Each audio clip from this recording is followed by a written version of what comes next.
تبارك الذي بيده الملك وهو على كل شيء قدير الذي خلق الموت والحياة ليبلوكم أيكم أحسن عملا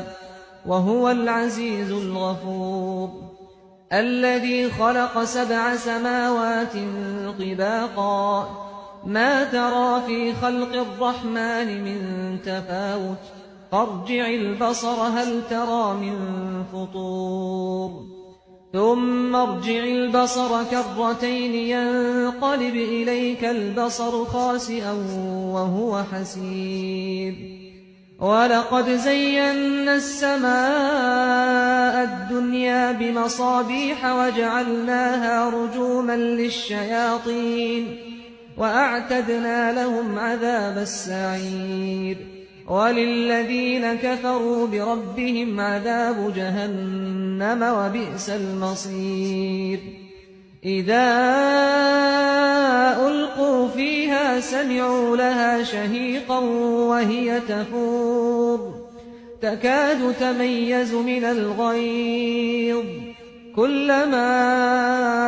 ألقي فيها فوج سألهم خزنتها ألم يأتكم نذير قالوا بلى قد جاءنا نذير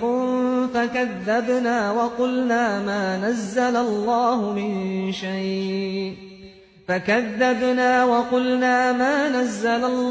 من شيء إن أنتم إلا في ضلال كبير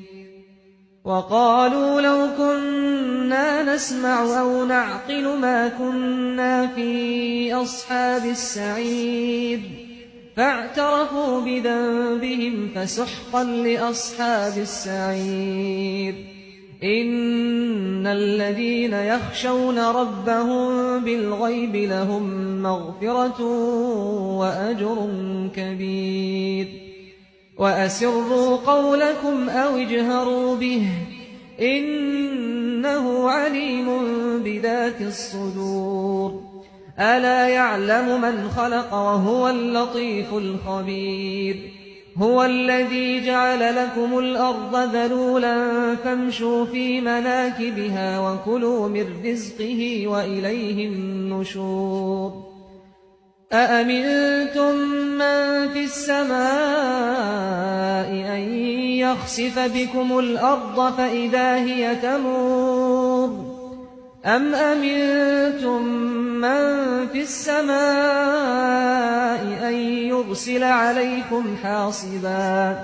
فستعلمون كيف نذير ولقد كذب الذين من قبلهم فكيف كان نكير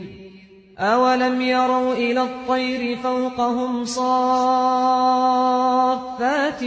ويقبضن ما يمسكهن إلا الرحمن إنه بكل شيء بصير أمن هذا الذي هو جند لكم ينصركم من دون الرحمن إن الكافرون إلا في غرور أمن هذا الذي يرزقكم إن أمسك رزقه بل لجوا في عتو ونفور أفمن يمشي مكبا على وجهه أهدى أمن